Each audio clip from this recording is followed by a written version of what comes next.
Okay, so welcome back. Το δεύτερο κομμάτι θα έλεγα είναι εξίσου σημαντικό στο το πρώτο κομμάτι και θα μιλήσουμε για τα αθλητικά ποτά, ιδιαίτερα για next generation sports drinks. So the area of sports drinks has been an area of interest for sport and exercise science for many, many years. But I want you to remember that during the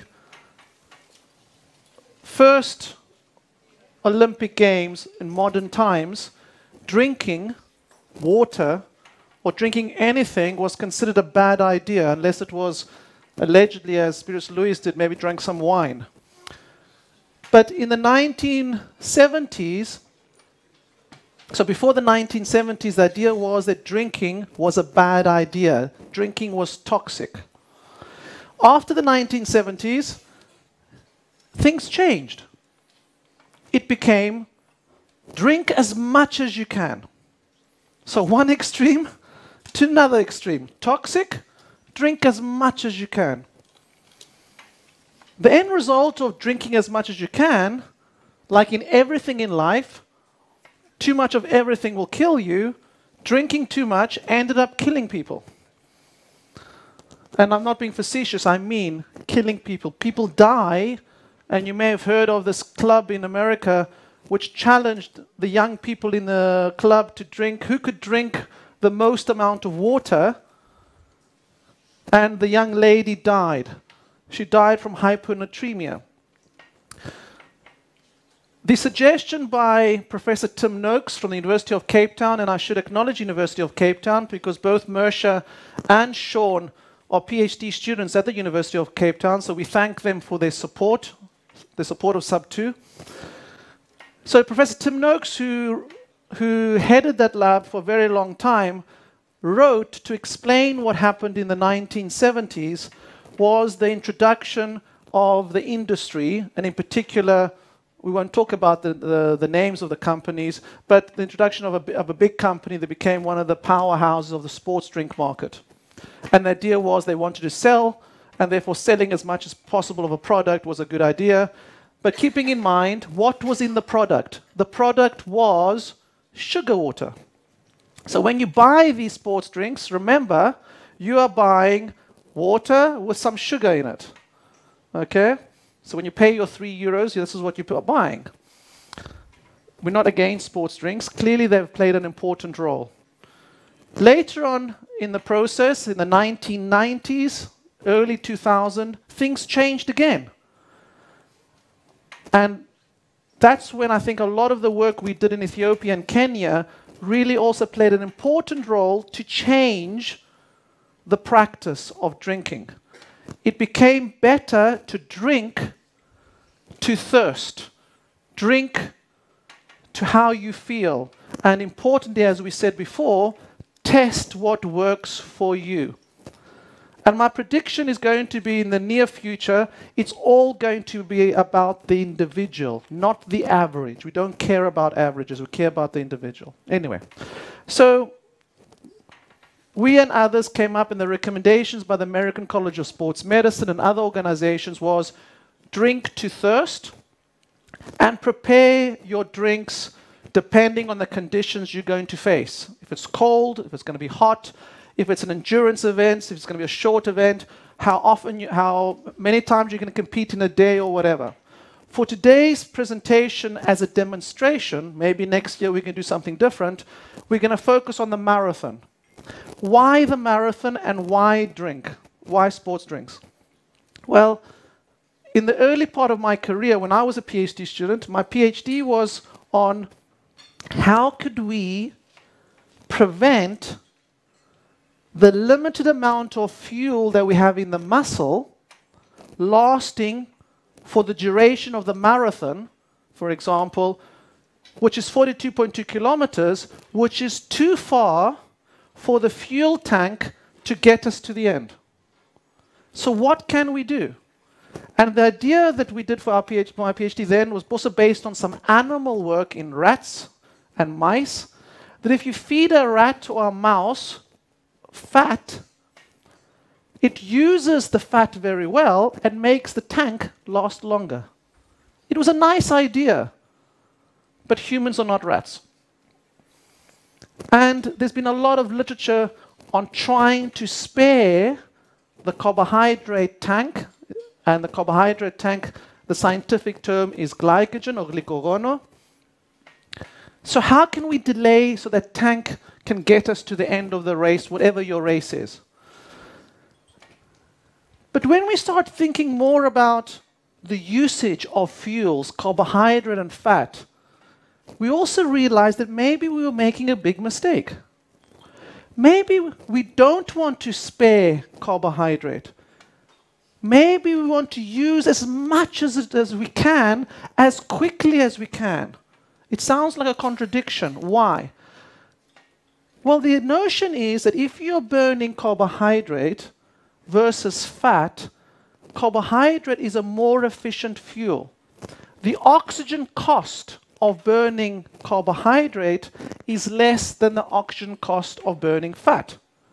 So if you want to become economical as a runner, you can go to altitude, you can improve through training, but can you become more economical simply by changing what you're eating and drinking? That was the idea.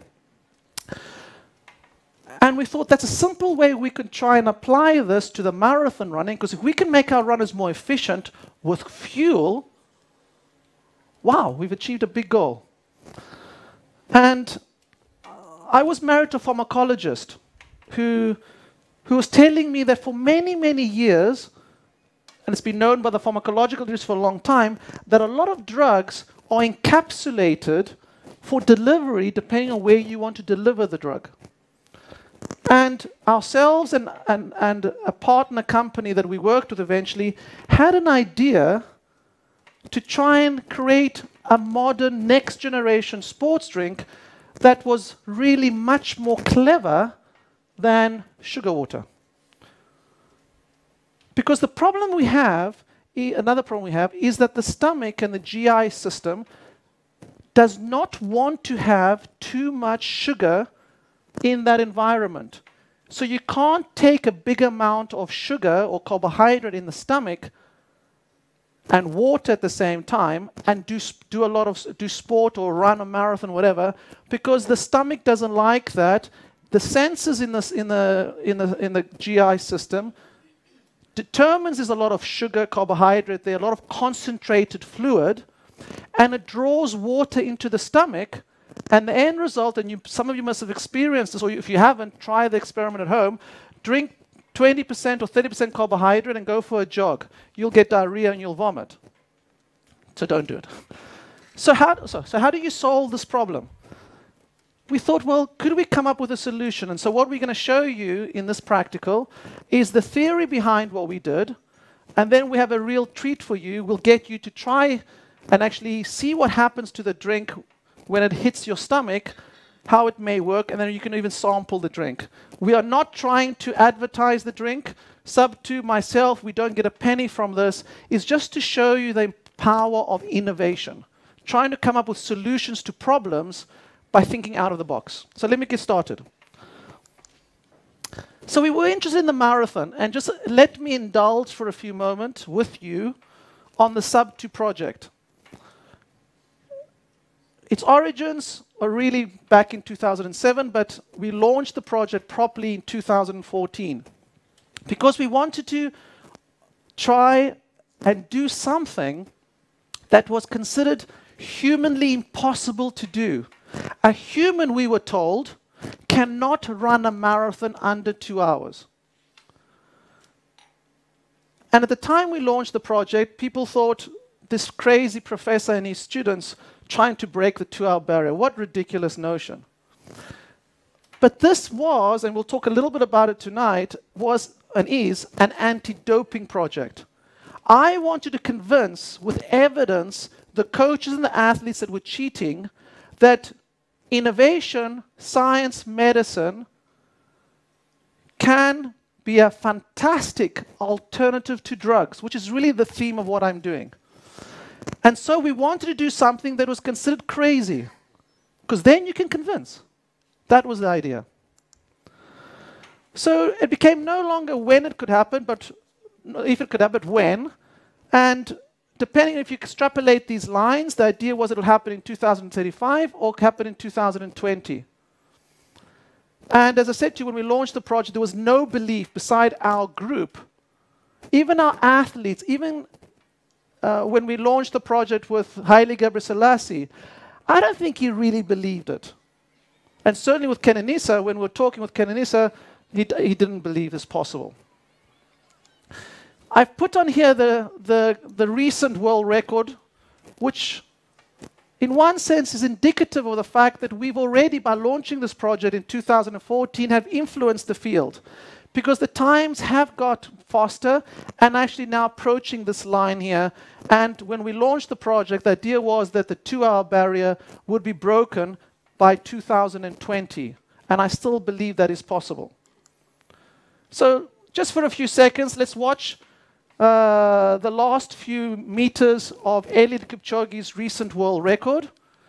The drink that you will be tasting, the drink that you will hear about today, is what he's actually used during that race.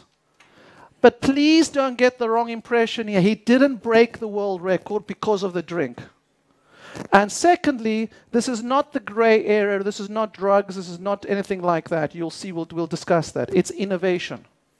And it's not a drug innovation. So let's just watch this. But what a glorious sight this is for Eliud Kipchoge. He must have dreamed of these moments. He must have gone through these sights in his mind. That visualization, the glorious Brandenburg Gate. Into the shade for Eliud Kipchoge, into the sunshine now in more ways than one as the finish line lies ahead of him. He's going to break the 2 hours, 2-minute barrier, there's no doubt about this. The greatest performance in the history of marathon running on the male side. Paula Radcliffe's mark remains untouched by anybody so far. This is Radcliffe-esque. This is Eliud Kipchoge in supreme form, 150 meters to run. The crowds of the German capital roar him on. He smiles now. He knows the record is his. 2:02.57 by Dennis Kimetto, his compatriot, was a magical mark. The first sub-2:03 clocking. This will be the first sub-2:02 clocking, and by a monstrous margin, he is going to break the world record. He comes towards the line, raises a sprint on those magical legs, and at last the world record is his. How fitting is this? The Olympic champion is the world record holder. 2:01.40, unofficially there for Eliud. Okay. As I said as well with the double gold medals for Kenenisa and so on, we had a role to play. Innovation had a role to play here. But what really had a bigger role than even the innovation was something that I'm trying to achieve with you today. He started believing that a 2-hour is possible. And by the time he ran here, he knew that someone can run 2 hours. And just the belief, and we'll talk about that tonight, belief can make you do amazing things. But in addition to belief, you need to have some innovations too, and the training and all the rest. So we launched the project in 2014 with Haile Gebrselassie. At the meeting were some great scientists in Ron Morn, who was also my PhD supervisor many years ago, who said, no doubts about a 2-hour marathon. Haile Gebrselassie, who attended, said, coaches have to be tough and open-minded. If there's one message for you today, especially the coaches, please be open-minded. Please don't be insecure when you have a team of 10 people around you, supporting you and you supporting them. That is the present and the future of coaching. If you're coaching by yourself, you're in the dark ages. You may say, okay, we don't have the resources to have teams, but let's work to find your teams. Being open-minded. We heard today, I think another key message today was experiment, collect data, individual, not averages. So what Haile is saying here, a very important message for you. I'll come shortly back to the notion of economy and the drink, because the important bit here was, as you can hear from Andy Jones, who was the physiologist to Paula Radcliffe when she broke her world record, And the person who's also invented the beetroot juice that some of you maybe have used or heard about, the idea of using beetroot as a means of making one more economical and also being used as a treatment potential for high blood pressure. So he said, excellent economy will be needed. And this is the team as well, together with ourselves, that launched the project in 2014. Remember, this is an anti-doping project. The way we put this together and the way I hope we can influence you, your projects, and if I can influence sports excellence, this is the way to design your innovations, your projects, using a collective multidisciplinary approach. Engineers, physiologists, physicians, physiotherapists, all the different types of people working together, people who sometimes have known nothing about sport, you can often get some really exciting, interesting things. Put this all together and come up with what is called deliverables, which is outcomes that on their own may not make a big difference, but when you combine 10 of these innovations, you produce a great difference. That the combination of these are far more powerful as a weapon than the most powerful of the drug methods that we know so well. That's the philosophy. And just showing you the kind of outcomes, the kind of disciplines that are important. And remember what I said early on. These innovations can improve the quality of life of the public who are not interested in sport. This is not only about sport. When we criticize the idea of sending man to the moon, one is very short-sighted. The fact that we accept the telephone, the screens we use, the pill that you saw shown that I have now in my stomach. Why do you think someone invested money to make that pill? It was for astronauts. It wasn't for sport or for the firefighters. It was for astronauts. So we should not only be doing science, and this is a message for the Ίδρυμα Σταύρος, Nιάρχος. We should not do science only because it solves problems of today. It should solve problems for the future, and that's a message for the foundation. Think out of the box. So here you see some of the scientists that were part of the project when we launched it, and for this particular part of the workshop, we're going to talk about nutrition, and then in the last part of the workshop, we're going to talk more about the bioenergetics and modeling and biomechanics. But we're going to focus very much now on nutrition. But I just want to remind you of this guy here, who was poached by Nike, who then liked the idea and stole Andy from us, and also stole some of our athletes. But that's not me being bitter, just angry. But anyway, that's a different story. We'll come back to the Nike project later on. Our budget was a few dollars. The Nike budget was 30 million. You can assess how much progress the different teams have made. But for me, it's really exciting that there's 2 teams. I hope there's going to be 20 teams in the near future. And the good thing now is that it's not a crazy idea anymore. Now it's even become the billion-dollar race. Unfortunately, I'm not making any billions to try and put back into the project yet, but hopefully we'll make some money to reinvest it into the project soon. So just briefly, before we get into the drink and how the drink was formulated, to try and get investment in this kind of innovation, don't expect people are going to come and throw money at you because you have an interesting idea. The world is much more difficult than that. You have to go out and find them. So this is my flight schedule for 2015. It's almost as bad as it is today. I'm saying it's almost true because I really didn't go all over there, but I almost did. And here, together with Jos Hermans, the manager of Kenisa Bekele and Haile Gebrselassie, was part of the launch team. We even visited a very famous sports drink company that if you look very carefully, you'll see who it is. And we were very, very close to securing $30 million that would really have financed the whole project. And it's given away where it was, Salzburg, so you probably figured out where we are. Okay? But eventually we didn't get we weren't successful.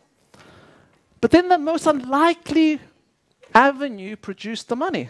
The money came, and that's why let's interact with the media. And I think there was a message that was said yesterday. Let's interact with the media, the good media. New York Times, They also thought this was a crazy idea. So let's make a story in the New York Times about this crazy idea. Man versus the marathon. Okay? And that's me running on the Dead Sea. Because and I'm going to Tel Aviv in March, because I'm still going to do this. I'm going to race a human on the water. And I will do that before I die for sure. Okay? So that's not off the target yet. We're on target to do this. But on a more serious note, that publicity and other publicity led us to come up with partners. Partners from around the world, as you can see here. And I'm going to focus on one particular partner for today, which is important, at least for this workshop, which is a company called Morton. When we launched the project,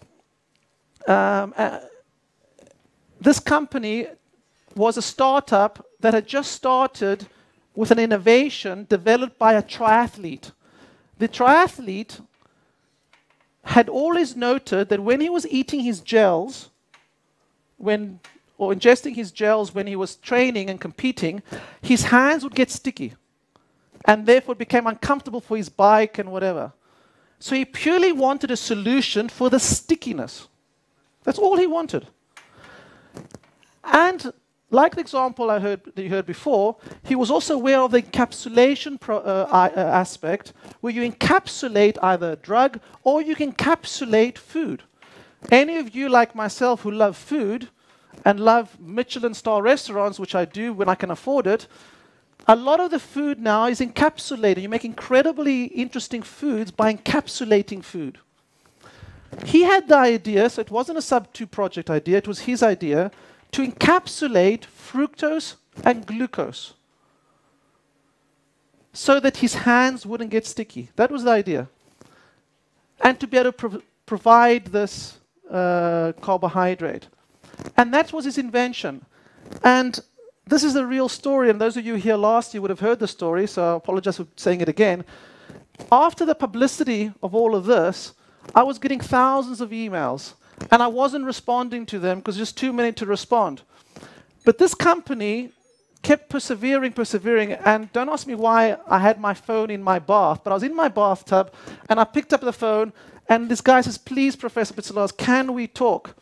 And I said, okay, you found me in an uncomfortable position now, but anyway, tell me what you want. Thinking about the eureka moment as well from the famous experiment of Archimedes and the Archimedes principle that you all should know.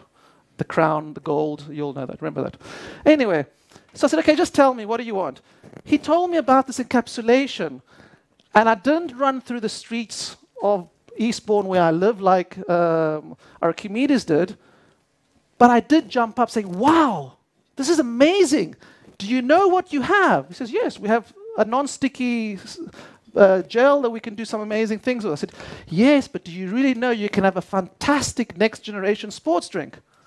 And that's where the whole thing started. So out of crazy ideas, you get up with something that is hopefully quite interesting, and I'll share that with you today. So that work package is read very much by Andrew Bosch, who's also the supervisor of Sean and also the supervisor of Coach Mersha. So if you go onto the website of the company, and I'm not selling company here, I get no financial benefit. They do pay they've given a scholarship to Sean Suttal for his PhD. So he has a PhD scholarship, my disclaimer here. So I'm not representing the company or anything like that. But let's see what the company, the way they advertised what we've developed. The harder we push ourselves, the more energy we need. Unfortunately, our body's ability to take up carbohydrates during hard physical activity is limited, which often causes stomach problems. But that's about to change. Through an innovative use of hydrogel technology, Morton has discovered a way to avoid the problems by encapsulating the carbohydrates. A key component is natural alginate, extracted from seaweed. This dietary fiber is used to create a unique structure with the ability to carry salt and carbohydrates, such as glucose and fructose. Because the high levels of carbohydrates are encapsulated, they're easier for the stomach to tolerate and can be transported towards the intestine, where they are absorbed. The first product to be launched is Morton Drink Mix.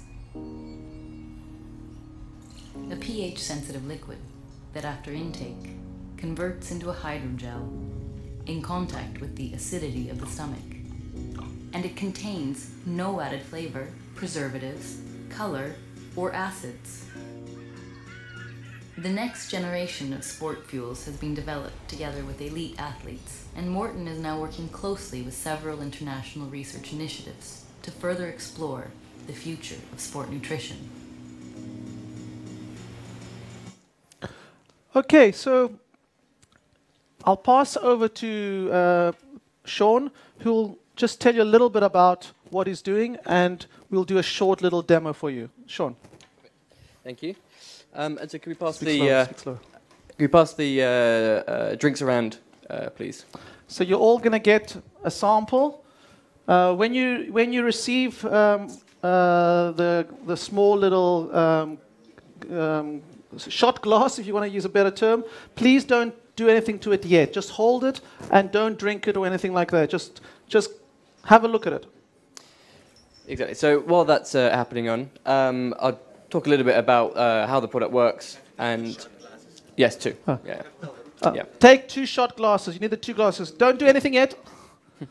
And so this product is interesting and useful for us, as we described. Don't do anything yet. Sorry. Don't mix them or anything yet. We want to do it. It's okay if you have, but don't try not to mix them yet. Just wait. Ksenia is just too fast. Being an athlete or an ex-athlete, she's a little bit too fast for us. So don't mix them yet. So while that's going on, I'll describe a bit about what this product is and why it's interesting for athletes. So as we say, the hydrogel is made of sodium alginate, and this reacts to pH. So if we mix this with a carbohydrate drink and it enters the stomach, which has a low pH, this then forms a sodium alginate pectin hydrogel. So this sugar is now encapsulated in a gel. So then when it goes into the intestine, which is where receptors are to detect the sugar present, they do not detect the sugar as it is encapsulated. And then a unique thing about the hydrogel is then in a higher pH, further up in the intestine, the hydrogel will then dissipate, and then the sugars are available for uptake. So then this means that the typically associated stomach upset you get when running, and I'm sure a lot of the runners here would have had this before when you're running while having gels, and then you have to stop and give up the session. That's due to these receptors firing due to the sugar present in the intestine, which then stops the emptying of the stomach. So then by avoiding these receptors, the emptying continues, and the sugar is then available for absorption. So I can't tell you much more about the effects of this, as we're kind of researching this. And this is brand new, so it's only 1 year since it's been launched. The information we're getting and the current studies we're completing suggests that this emptying and the theory behind enhanced emptying rates is true. We'll show you the data just later on. And further work is needed to see actually the effect on performance of this. But for sure, it definitely helps with stomach problems and preventing athletes who have stomach problems from experiencing these. So with your 2 glasses, you should have one which is lemon juice, and we have one clear liquid, which is the sports drink. So with the spoon, you can see the drink is just any drink, is essentially just sugar water, and this contains a sodium alginate within it. Tell them what percentage it is. So this is 50%. So if you were to consume this in larger volumes while running, you'd throw up straight away. Don't worry, it won't make you throw up. Remember, 15%, okay, compared to a typical sports drink, which is normally about 7%. So a 15% here, you got double the amount of a typical sports drink that, as you heard from Sean, if you drank it and ran, you'd get sick, okay? But that's what we want. We want to burn carbohydrate solely, okay? So carry on. And so what I'd like you to do, can we switch? Yep. Is take this lime juice or lemon juice, which is acid, so it's in your stomach acid, and then pour it slowly into the drink. So this is simulating what would happen within your stomach.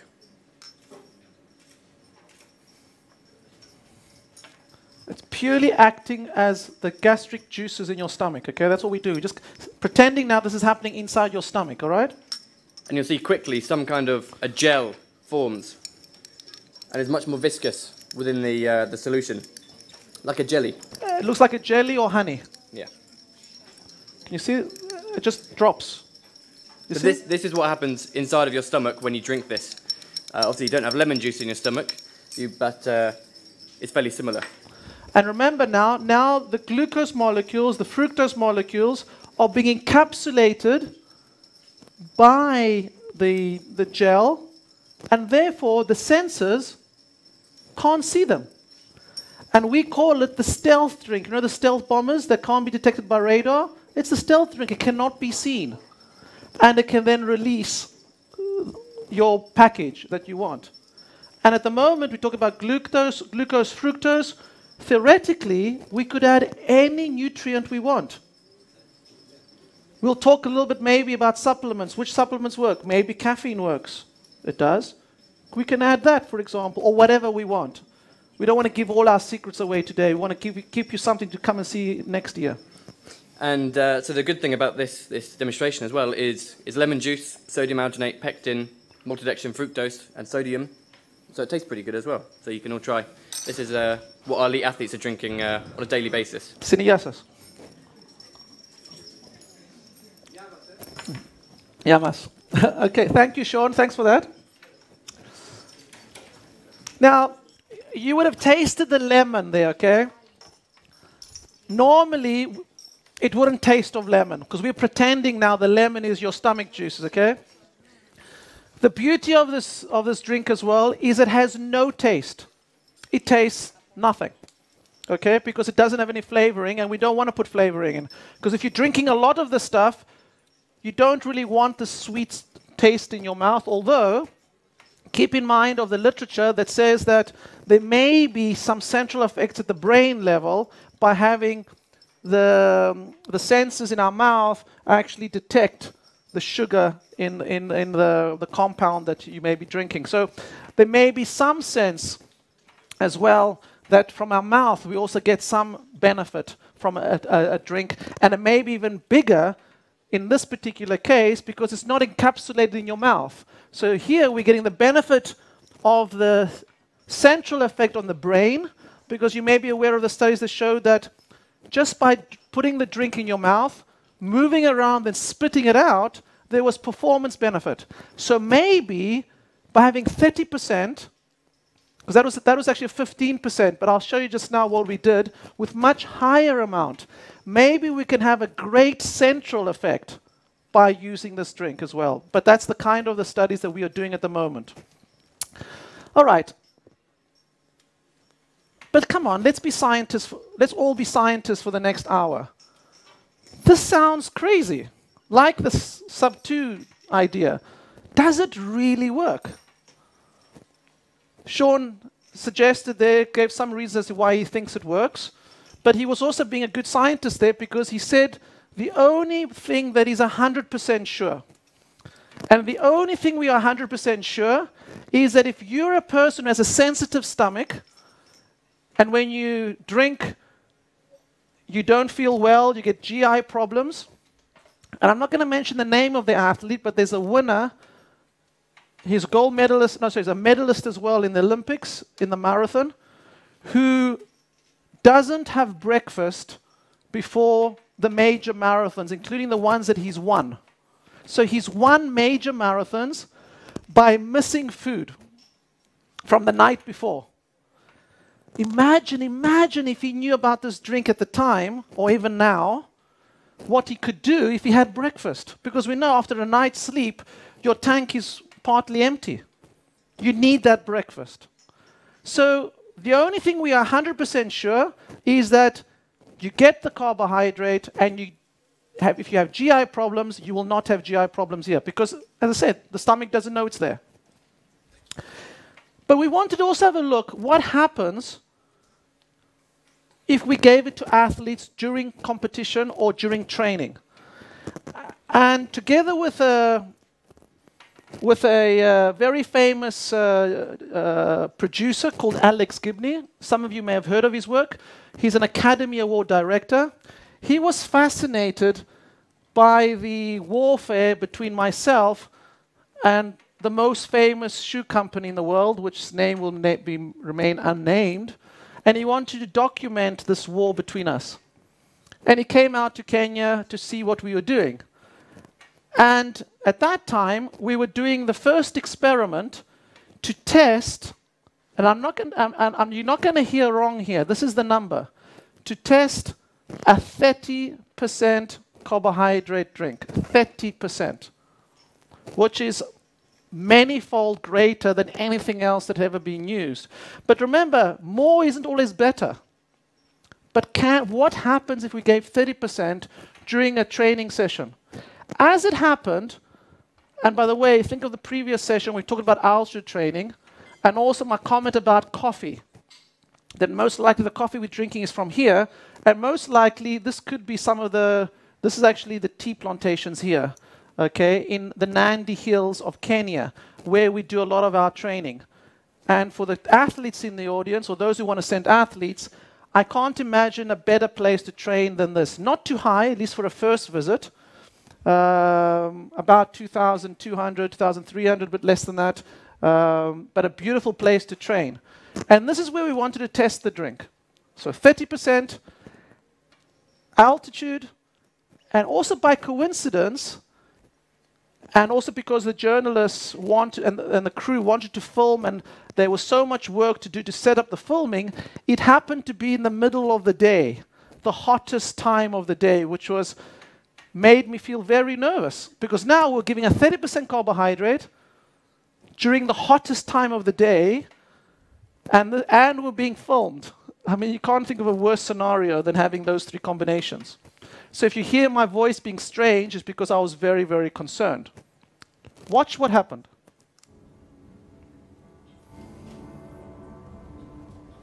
So we just passed the 8-kilometer mark, so we're not halfway yet.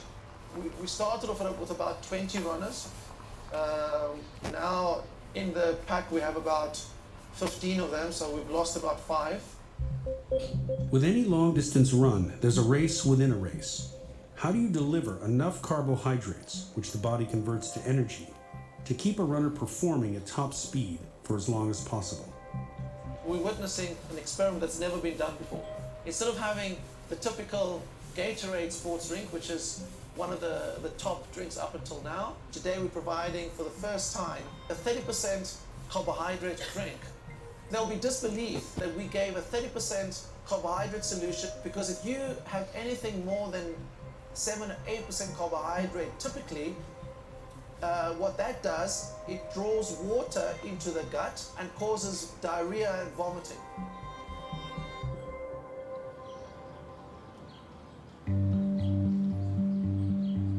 Giannis wants to distill the feeding of marathon runners into a scientific equation.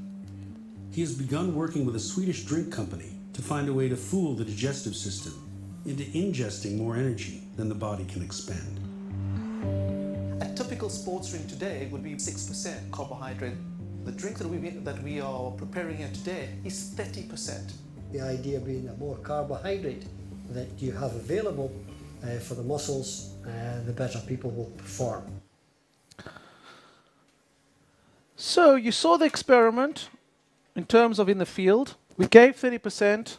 You can go online and you can hopefully see the whole movie as to exactly what happened and all the rest. I don't want to waste too much time. But the athletes performed incredibly well. There were no issues, no GI problems, and all the athletes, every single one of them, commented that they were able to perform at a very high level on the day, also because of the drink. It certainly helped them. But for me, that's not enough evidence. We want more evidence. Also, these athletes were running in a training session that mattered, but it wasn't a race. What you want to know is what happens during a race situation. And actually, there's a message for you today, and also a message for the organizers here, is we have to get the laboratory out into the field, into competition. And that's what we did next. Here we see Kanisa Bekele in the Berlin Marathon, trying an earlier version of the innovation, which was, in this case here, around about a 14% carbohydrate drink. We had done a lot of experimentation together with the team, with Mersha, with Sean out in Ethiopia. We had tested this a lot, and we were confident that for our athlete, it worked very well during training. But training is training, competition is competition. What would happen during competition? And I will show you in the next short video clip what happened, and it was one of the most terrifying days of my life, but also one of the most rewarding for myself and the team. Watch what happened. Welcome to Berlin, Germany's capital city. The route of the marathon once again. Very, very competitive men's race. Wilson Kipsang, the former world record holder, determined to get it back. And Kenenisa Bekele, the greatest distance runner in history, perhaps, running here in the marathon today. I've loved the way that Bekele has gradually stalked Kipsang over this last 3 or 4 minutes, closed him down. Berlin in 2016, we tried a 14% full strength. Into the race, he was dropped by Wilson Kipsang at about 30 kilometers or so. I focused on my pace, and when he went away, I knew that I can catch him, They are side by side now, battling it out. Who is going to prevail at the end of this? Watching the faces of the managers and others, the face changed when they actually saw what Kenenisa was doing. And all of a sudden, the penny dropped. And there's Jos Hermans on the side giving a bit of a drink to his athlete. After 35, when he actually took on the 14% carbohydrate drink, he felt this incredible amount of energy.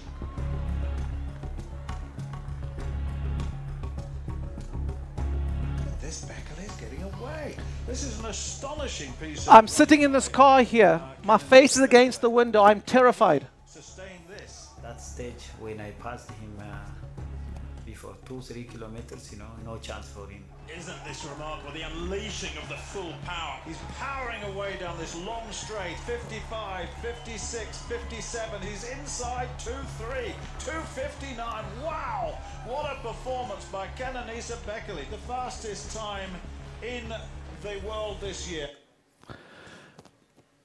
What you may not know is that that clock was wrong, and amongst other things as well, there was a possibility, Mersha, that we could have broken the world record on that day. We missed it by a number of different reasons, okay? But anyway, also what's quite interesting about that, when the athlete was being dropped,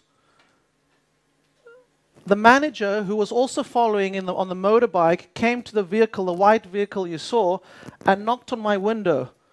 And he starts shouting at me, saying, "Yannis, your stupid experiment, your stupid sugar drink, too much sugar is destroying the athlete, he's cramping, blah, blah, blah."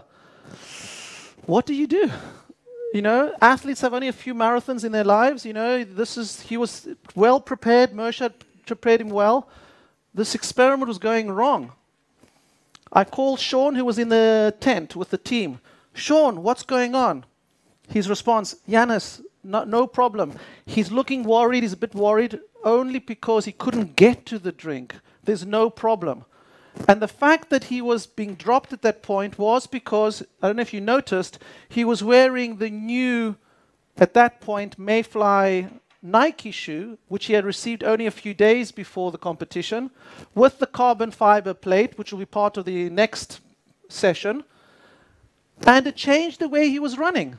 So it was actually causing him hamstring problems, because you shouldn't wear a new shoe with a carbon fiber plate in it that acts as a spring, first time almost in a race, although he had experimented a little bit before, but not enough. And because he's the most intelligent marathon runner I've ever met, he solved his hamstring problem. How? If you watch the race, by stretching. He's running and he's stretching. And people are saying, what is he doing? Why is he doing like that with his arms? He was trying to stretch because he spent a lot of time with our sub-2 physiotherapist, knows how to control his body very well, and managed to overcome the hamstring problem. And then he just took off, and the rest was history. The other interesting thing from the story is a little bit of knowledge is dangerous knowledge. Because after this race and in the months that came after, we were hoping that a lot of the athletes, a lot of the athlete managers, a lot of the different race managers would want to interact with Sub2 and support the project because all these innovations require investment. But no, they thought, we don't need the scientists, we don't need the team, we will do it ourselves. So one of the top athletes, I won't mention the name, took the innovation, went to competition, didn't make up the drink like you just done perfectly, and what happened? Halfway through the race, bends over and vomits it all out because they didn't do it properly. Again, a little bit of knowledge can be dangerous knowledge. So, if you are going to use any of these things, please do it in a way that is informed. So this is the team at the end of that race. One of the proudest moments of our team, and you can see how the smiles are really huge on everyone's face. And what's interesting about this company, some of the company members are here, is that their company, the startup, is being used as an example for a prominent business school in the US of how to go from an idea to a company that's selling a product in under a year. The power of sport, the power to change. So don't ridicule the sport industry. It's a billion, if not $1 trillion industry. Let's work together. Unfortunately, money makes the world go round. For us, the philosophy of Sub2 is not only about anti-doping, although anti-doping is the prime reason we exist. It's for sharing the knowledge with everybody. So the philosophy is we innovate, and we, in the spirit of the universality of sport, to provide our innovations for everybody. Because if we don't provide our innovations for everybody, one could argue it is a form of institutionalized or whatever doping in one sense. We have to provide this for everyone. And that's also why, if we look carefully at the IAAF rules in terms of shoes, and we'll talk about that in the next practical, it's important that shoes or any innovation is available for everybody equally. So everything we're doing, we try and publish. Here's a paper written by Sean and the team on sports rinks on the edge of the new era. If you can't find it, let me know. I'm happy to send it to you. And we're under a lot of, we're working very, very hard. Sean is working very hard together with my other students in the laboratory. And by the end of the year, we'll finish 2 big experiments that Sean will briefly, in the next few minutes, talk about when I put up the slides shortly. So, as I said to you, in the universality of sport, and this is not an advertising, the first mix came out, the second mix came out, and a third one was to be announced in 2017. The third one was going to be the Sub2 version. Note that we passed 2017, we're ending 2018, and we're still not launching this drink. Why? Because we still don't have evidence that it works. Despite all of this, it could be that Kenenisa won the race despite a drink. So we need to be sure before we put our name to anything that it actually does work. But the point of this presentation was to show how to innovate and innovate and innovate. Just for an interesting note, Mo Farah has bought shares into this company, so even athletes want to invest in good ideas. So I'll call up Sean just for 5 minutes, just to end off, who will tell you what he's doing in the next few weeks to complete that aspect. Microphone. Yeah. Any of the slides? Yeah. Yes, sir. Okay. Yes. So, as the introduced, and as you saw in the filming, there was a lady with a tube down her throat, and this is what's commonly known as a gastric emptying study. And looking at gastric emptying, which is the rate that a fluid or food will empty the stomach into the intestine, is very important, as this will also help determine the rate at which carbohydrate may then be available into the blood, into the muscles. So what we're doing to assess this, this new drink, and if this encapsulation does enhance the emptying, is a gastric emptying study using a double aspiration or double sampling method. So you see here, this is our subject, and in this drink here is the drink of choice. At this time was just water, it was a familiarization. And 500 milliliters of a drink is instilled into the subject's stomach with a known quantity of a dye. And then by sampling the contents of the stomach at regular intervals and assessing the amount of dye that's in that, the volume, we can then determine the volume. So to look at this study, we all used 18% solutions. So as I say, with modern day solutions, while running is not possible. And we had 3 drinks. We had a glucose fructose, a maltodextrin fructose, and a maltodextrin fructose with this hydrogel, with this encapsulation. And what we found is that drink A, which is the glucose and fructose, emptied the slowest out of all of the 3 drinks. The B, so the maltodextrin fructose, that's a typical sugar which you would have in a normal sports drink, emptied the same rate initially, but then sped up at the latter part of the 90 minutes. And then the important one is the hydrogel, so the encapsulated version, empties significantly quicker, this line here, significantly quicker over this first hour, suggesting that there is not the inhibition of the gastric emptying from the receptors. And similarly, we had another drink, which is a 14%, so less sugar in the hydrogel. And we see this initial part here is very similar between the 2 drinks, so it seems that the sugar differences made very little difference when it's all encapsulated. There are some differences here, however, looking at the size of the error bars, it's unlikely that's actually any major effect.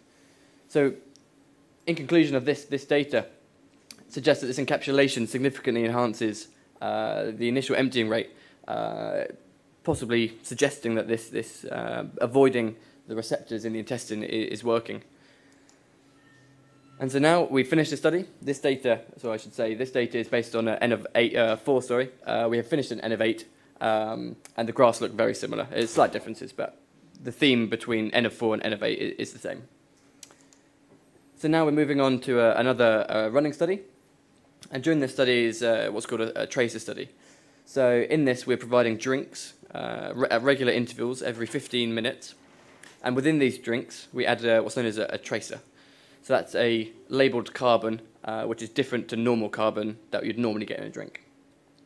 And by ingesting this drink over time while exercising at a fixed rate, we can then determine from breath samples how much of that drink is actually being used in the muscle, with the idea the more of the drink you can use in the muscle, the better.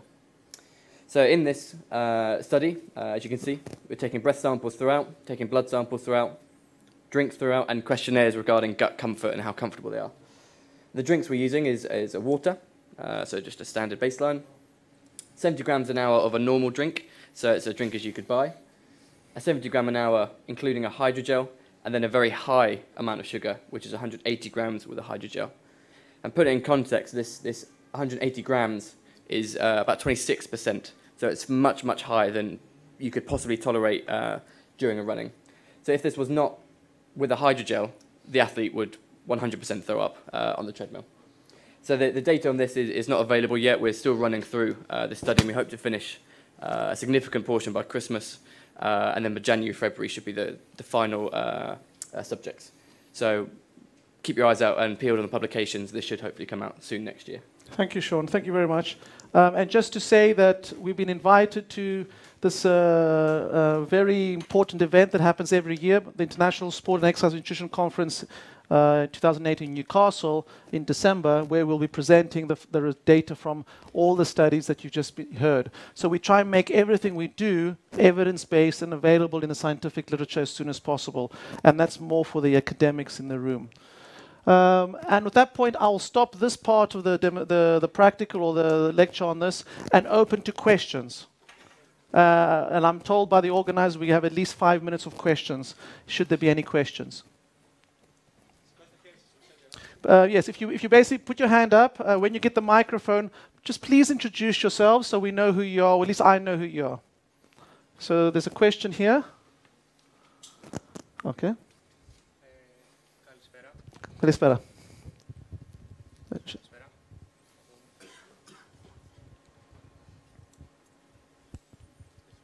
Λοιπόν, ονομάζομαι Άλκης, είμαι φοιτητής φυσικοθεραπείας. Ωραία. Πρώην αθλητής σε ένα extreme sport τέλος πάντων. Πολύ ακραίο.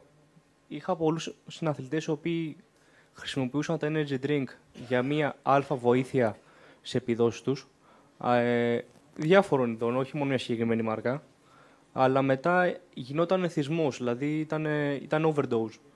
Ναι. Ασχολήθηκα με το paintball, επαγγελματικά για 9 χρόνια. Η ερώτησή μου είναι η εξής. Επειδή ήταν εθισμένοι εκείνοι με αυτό το προϊόν που έχει μια τεχνολογία, ας πούμε, stealth, θα μπορούσε να ξεγελάσει έναν αθλητή ο οποίος είναι εθισμένος στο energy drink και να μην χρειαστεί να κάνει αυτό το overdose? Okay, that's an interesting question. I'll say it in English. The question is that he was an athlete in extreme sport, and they would have energy drinks in preparation. And if I've not misunderstood you, they get addicted to it. Okay, and could there be anything in the encapsulation process, in the provision of carbohydrate or whatever we're providing, that can produce the same kind of addiction? Sorry. What does it mean addiction? Okay, but before we talk what it means addiction, but the issue here is that it's not the sugar that I'm worried about from the addiction point of view, although sugar has other problems in terms of obesity and when I know from living in Greece and visiting my parents in hospital when they were unwell, people visit them and bring them Lucozade. It's like the normal Greek thing to do, which makes no sense to me whatsoever, and the problems of sugar drinks. But the sugar worries me less in terms of maybe your question. It's more the other substances that are offered in some of the energy drinks which can cause addiction, you know. So it's more the kind of other, let's call them stimulant, that could actually create a form of addiction of some sort. But it depends how you define addiction. So in terms of our drink, though, given the fact it's glucose and fructose, it's not really an issue.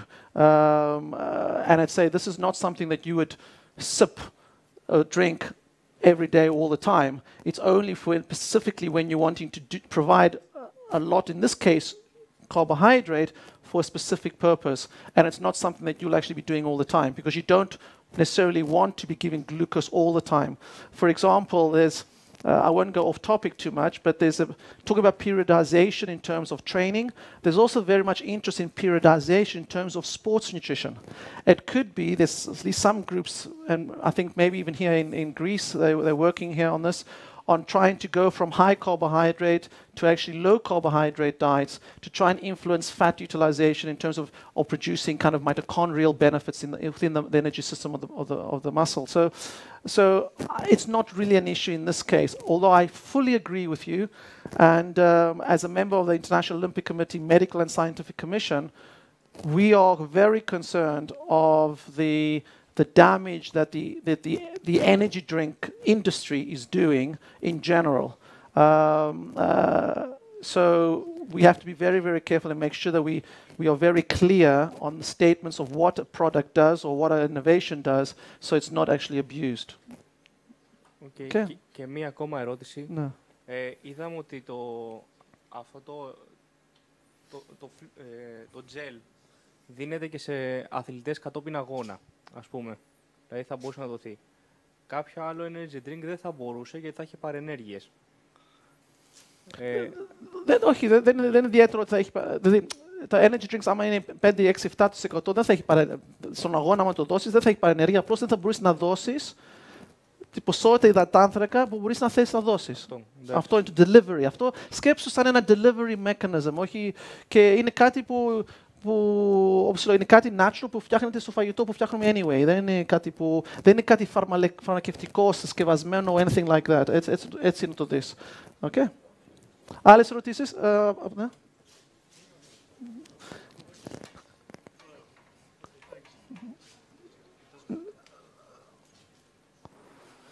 No. Okay, yes. So we've heard a lot. My name is Lazarus. I'm an athlete. I'm not a coach. My field is in fire safety, but that's fantastic. That's a different thing now. Yes. Okay. You'll be interested in the next demonstration in particular. I'm interested in the pill you have in your stomach as well. Actually, to be honest. Yes. What's my temperature? Carry on. Yes. So my question is, we heard a lot about carbohydrate being used as a fuel. My guess is that for these elite athletes, fat utilization is not that high and is not an important factor. For mere mortals, like a lot of people, probably fat utilization is very important, but for these elite people, it's not, I guess. If you asked me that question 15 years ago, I would have given you probably a different answer to the answer I'm going to give you now. And it also relates a little bit with the previous question in terms of sugar. And let me start by answering with a nice anecdote. And those of you who've gone to Kenya will have experienced that. If you visit a Kenyan, especially in these regions where the athletes train, they will, to greet you, they will serve you tea from the tea plantations. But as soon as you put it in your mouth, you'll get a shock. The shock is the amount of sugar contained in it. And we've analyzed it in a paper by a Greek PhD student, Lukas Beis, who's now based here in Athens. For his PhD, we tested this and looked at the diet. And 20% of the diet of the Kenyan athlete diet, or even the general population in that region, was refined sugar. And then they eat all the Kenyan foods that are high in carbohydrate. And their diet was basically, and the sports nutritionist people in the room here will know that you want to give between 8 and 12 grams of carbohydrate per kilogram body mass. These Kenyans were all having more than 8 or 10 or 12 sometimes. So they're eating solely carbohydrate, a lot of sugar. Do they have type 2 diabetes? Zero. What happens though, a lot of the athletes become politicians. What happens to politicians around the world? Yeah, okay. And then they have type 2 diabetes. So it's not the sugar that's dangerous. It's like, but coming back to the fat bit, because they're having so much carbohydrate, and from what I showed you today, and we can sit and discuss the bioenergetics of this, it seems advantageous to burn carbohydrate. But the rest of the time when they're doing the easy runs and whatever, and tonight we'll talk with Moshe about the kind of training they do. They do the hard training we spoke about before, maybe bone breaking or whatever, the interval training. But in the morning in Kenya, 5 in the morning, they go for an easy run that even I can do for the first kilometers. For the first kilometer, actually for maybe 800 meters. But my point of mentioning that is I never knew why they did that. Why, after hard training the night before, do you wake up at 5 o'clock in the morning and go for a run that is easy? What was the point of that? It's not easy. It can be easy, though. It's at least easier. Okay, but my point is, why do they do that? Then 2 hours later, they'll go into interval training session. And what could be happening is what you're saying here, is that at a lower intensity, I'm going to speed up, they utilize a lot of fat, and therefore they could be enhancing the mitochondrial content. While the interval training, they're maximizing mitochondrial function. The idea of periodization of nutrition, periodization of training, but we need to have the markers, and I'm sorry, Mark, answered too long. So I hope I've answered your question. So I just want to say that when I was in Kenya in 1999, and I asked the coach of the Kenyan team, what are you training for? He said, we are trying to break the 2 hours barrier. And it was 1999. I said, oh, wow. It's not impossible. You can not do that. Okay. But he said, no, we will run under 2 hours. Good. So they have it in mind, but it was not so well organized as your effort, and I am sure that you will achieve it. A lot of people are looking from the live streaming, and I have an answer from my friend. And there is an opinion that during training we shouldn't use energy drinks, and use it only, not for the main volume of our training, and use it mainly during races. What is your opinion? Please thank your friend who asked that question. It's such a brilliant question. And I don't know the answer, but I'll tell you what I think the answer is. And it depends what part of your training, where you're at. And it's also got to do a little bit with the previous session on altitude training. If you want to do, and we discussed it, and we'll talk about it later on when we talk about the training. My philosophy of training in terms of a sub-2 marathon runner, which is what the session is tonight, is that we need to run further in training. We need to do more 44 kilometers and 45 kilometers, which marathon runners don't want to do in training. And my idea, my philosophy, and we're discussing with Mersha, and we don't know what the full agreement is, and I'm interested to hear what he says tonight, is how many times during a 12-week cycle do you do 45 miles an hour, 45 kilometers, or 44, or even 40? Currently, some marathon runners will never run 42 before a marathon, before they race, okay? I think that's wrong. I think we need to do more of those, and even maybe reaching a situation of even, and I don't want to preempt what Mersha is going to say tonight, but if I was the coach, I probably would work towards eventually being able to do 42 or 43 kilometers per month leading up to a race. Don't go and do that tomorrow because you'll have disaster. I've already done it. Oh, okay, brilliant. Wonderful. That is what I think you need to do, but I'm coming back to answer the question. And I'm sorry I'm being so long, but I had to explain that to make my answer correctly. But when you run 42 or 44 kilometers twice a month, for 3 or 4 or 5 or 6 or 7 or 8 months, you're actually doing a marathon, 2 marathons in a month. That has a huge toll on the body. So what you want to do is try and get that distance in, get that work, but in the easiest way. So I think when you want to do your long sessions that are important that you do it well, as easy as possible, so you get the benefit but not the damage, I would do everything I do for the race. I would use the drink, I would use the super shoe with the carbon fiber plate, because I want to have a quality run, but not kill myself. So I think it's the equivalent of, I don't know if... Perfect conditions always. Perfect conditions, not necessarily always, but for those specific runs, I would say perfect conditions. Even, I don't know if you tried it, and we're going to discuss with Mersha, we're thinking completely out of the box. Let's do some long runs downhill. You think, Yanis, that's crazy, you can have all this damage. No, because it gets easier to do. You know? I'm just throwing that out to confuse people a little bit. Think differently. You know? You think differently 5 times, 1 will be right, 4 will be wrong. Okay? But let's do that. So that's my answer to the question is, depending what you want, hard sessions, when Mersha is doing his 44 kilometers, I would argue he does the drink. Also, you can determine if for whatever reason, you know, if you...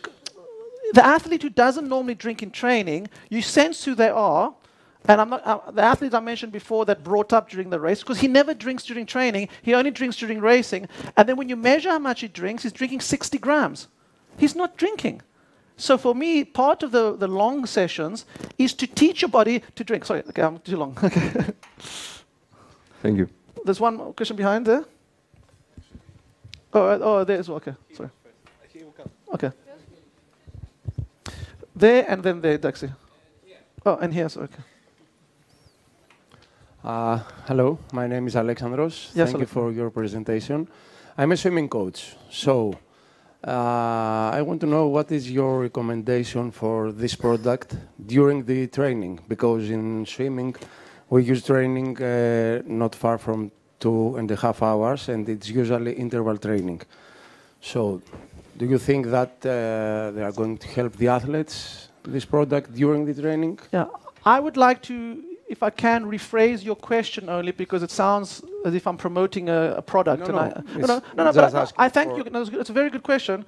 I would answer the question as you and your team, because you obviously have a lot of experience swimming, which I don't have, do you consider it important to burn fuel in terms of carbohydrate?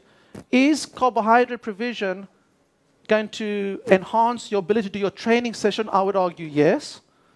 But some people will argue maybe you want to burn. It depends who's talking to you. There are groups that I know will tell you, starve them of carbohydrate for weeks, because you're gonna get really strong, really adapted mitochondria, and then maybe just do the session, give them carbohydrate. There's a lot of periodization, interesting things one can experiment with. It depends what you want. If you want to provide carbohydrate, and a lot of it, to utilize carbohydrate, to kind of delay the depletion of glycogen, then this is the best kind of thing to use, because you'll get more. But it depends as well in what temperature you're swimming in, whether it's in the sea or in the pool, how much you're going to sweat, and all these issues in terms of sweating as well, because obviously, what's the thermal response? Do you need water or do you just need fuel? Can you see what I'm saying? So it's complicated answer, but if you, or your sports nutritionist or your team want carbohydrate and want a lot of it, this is the best way to do it. Because imagine having all this fluid and carbohydrate in your stomach. It's not going to help you when you swim. You want to be able to feel that there's nothing in your stomach. And the beauty of this kind of innovation is that the athletes don't feel the fuel is in the stomach. Although you saw it in the glass and it looked like jelly and you think, oh my God, this is going to feel uncomfortable, the athlete doesn't feel it in the stomach. 2 more questions and we must stop. There's one there and one there. Only because I'll be told that the floor will open and I'll go through just now. Oh, there's one there. Okay. Okay. Yeah. Sorry. Yes. Okay. Yeah. Okay. Further to your experience from the Sub-2 project, I wanted to ask you what is the best protocol for fueling just a few hours before the race? For example, do you run on empty stomach? No. Do you have a small breakfast just a few hours? Do you use this innovative product? Did, for example, Kenenisa in Berlin Marathon use it before or just in the race? Very quickly because of time. Whatever you do during racing, you should do it during the hard training sessions. Nothing different, okay? Normally we're in hotels, so we basically have selected the kind of foods that we want him to have that are typically high in carbohydrate from the breakfast cuisine that's there, like porridge maybe. If he likes tea, he has his toast, he has some, it depends what he likes, but very typically high in carbohydrate. Amounts that he would normally have so he knows that roughly and it doesn't upset his stomach or anything like that. And then in Berlin in particular, we were sitting in the bus together. I gave him one of the drinks and he was just sucking on it all the way there. They arrived normally about an hour beforehand. In that hour beforehand, you know, he may suck a little bit more of the drink. I'm not too bothered, but certainly let me focus very much in anything that's going to last an hour or more. Or, you know, you've got to provide fuel beforehand. It's very important. Don't go with an empty stomach. Okay. Last question. I'm sorry because of time. Στην ιστοσελίδα της εταιρείας έχει ένα τζελ και 2 ενεργειακά ποτά. Αυτά είναι όλα ίδια σε ενέργεια ή διαφέρουν αναλόγω για κάποιο τρόπο και πώς και γιατί? Ναι, διαφέρουν. Όταν σας έδειξα το ένα drink, το πρώτο που βγήκε ήταν το 14% που είχαμε στο Berlin. Το δεύτερο είναι περίπου 17%, okay, περισσότερο υδατάνθρακα. Και τα gels δεν γνωρίζω, δεν έχω σχέση με τα gels. Αλλά καταγράφονται πάνω στη σελίδα τι ακριβώς έχω. Δεν τα γνωρίζω περισσότερα. Τι να επιλέξεις, κατάλαβα. Αναλόγως τι θες να καταφέρεις. Αν έχεις αθλητή που έχει πρόβλημα με το στομάχι, δηλαδή για μένα, και θες απλώς να έχεις ένα ποτό εξίσου σαν Lucozade, Gatorade, ό,τι υπάρχει στην κοινωνία έξω να αγοράσεις, πάρει κάτι τέτοιο γιατί δεν θα δημιουργήσεις πρόβλημα στο στομάχι. Άμα θέλεις, όπως μιλήσαμε πριν, περισσότερους υδατάνθρακες, πάρει το άλλο που έχει περισσότερους υδατάνθρακες. Αναλόγως τι χρειάζεσαι, για ποιο λόγο. Αλλά μην πάτε και, το ακούσαμε σήμερα το Sub-2, πάμε να το αγοράσουμε αύριο. Έτσι, όχι. Δηλαδή, όλα έχουν να σκεφτείτε γιατί το κάνω, άμα το χρειάζομαι και, όπως είπαμε νωρίτερα, εξέτασέ το. Οκ. Ναι. Οκ. Να πείτε για... 5-minute break, ένα 5 λεπτό διάλειμμα. Ναι. Δεν θέλω, βασικά μην χρειάζεται να σηκώνεστε κιόλας, εκτός αν είναι κάτι που θέλετε είναι καλό να είναι κρίμα. Γιατί... It's long. Would like a break? Νομίζω ότι χρειαζόστε και εσείς break, όχι μόνο αυτό, γιατί το επόμενο κομμάτι είναι πολύ έντονο και δεν θα θέλω να φύγετε μετά. Λοιπόν, αν καθόσαστε 3 ώρες θα σας δημιουργήσω και πρόβλημα με τα lipids σας. Θα κάνουμε διάλειμμα, απλά να σας πω ότι το επόμενο session έχει workshop το οποίο θα παίζει και εδώ πέρα στο διάδρομο. Και ταυτόχρονα στο κανάλι γύρω-γύρω ένας δρομέας. Ο ίδιος δρομέας θα βγαίνει από μέσα, θα πηγαίνει έξω και θα ξανάρχεται μέσα έξω. Δεν χρειάζεται να ακολουθείτε το έξω. Το έξω θα το βλέπουμε με ηλεκτρονικά μέσα. Δεν εννοώ συνέχεια live stream με την κάμερα του δρομέα. Θα έχουμε άλλα μέσα που θα βλέπετε, θα το καταλάβετε σε λίγο. Και ο δρομέας θα υπάρχει κάμερα που και αυτή θα την πετάξουμε πάνω στην οθόνη. Οπότε γενικά την οθόνη θέλετε να βλέπετε. Αν θέλετε να είστε πιο κοντά στο δρομέα, απλά για να τον βλέπετε το δρομέα. Ναι. Δηλαδή, δεν χρειάζεται να πάω να πνίξουμε το δρομέα που θα είναι εκεί πέρα που θα τρέχει. Ναι, αυτό είναι το πιο εντυπωσιακό της ημέρας. Δηλαδή, κάνουμε τεχνολογία αυτή τη στιγμή. Όλα αυτά τα σήματα, 4 σήματα, θα παίξουν στην οθόνη την πάνω. Οπότε, κάνουμε ένα 10 λεπτό διάλειμμα. Γυρνάμε στις θέσεις μας. Θα παρακαλώ μην πνίξουμε τη γωνία που θα είναι ο δρομέας. Θα το βλέπουμε και στην οθόνη. Ναι.